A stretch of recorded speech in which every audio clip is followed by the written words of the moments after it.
trasa sausā laikā ir pilnīgi cita dinamika. Tāda, kāda viņi tagad ir reāli, tā kā es nezinu, būtu meža cūks nogājuši kāds 100. Tīrākais kādu lauks. Ceļš ir nereāli slidens. Liekas, ka ziemā vieglāk ir staigāt pa ledu nekā šeit ar riteni braukt. Nokrītas esmu vismaz kaut kādas 30 reizes. Ritenī esmu pazaudējis visu, ko jau var pazaudēt. Tā pozitīvi. Viss kārtībā.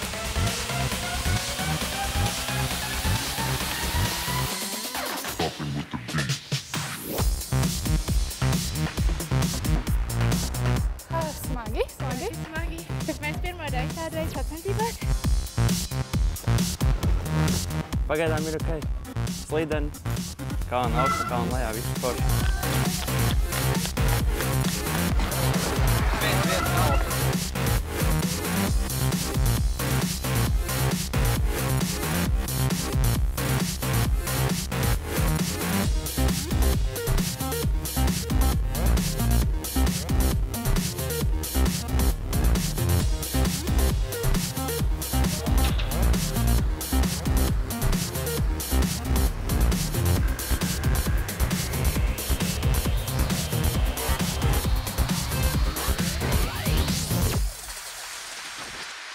Взял свой пульс, на котором обычно тренируюсь, и все 10 часов на нем поехал.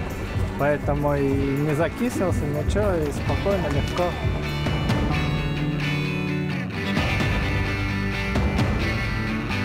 Tas, kas tik šodien piedzīvots, es domāju, tas man paliks atmiņā uz mūžu. Nu, ir rāps potīts izmežģīts, kurns atsists, dabūjas arī par ribām. Paldies Dievam, ka tehnika izturēja. Nu, un tad tas īstenībā arī gandarījums ir, ka arī pats izturēja.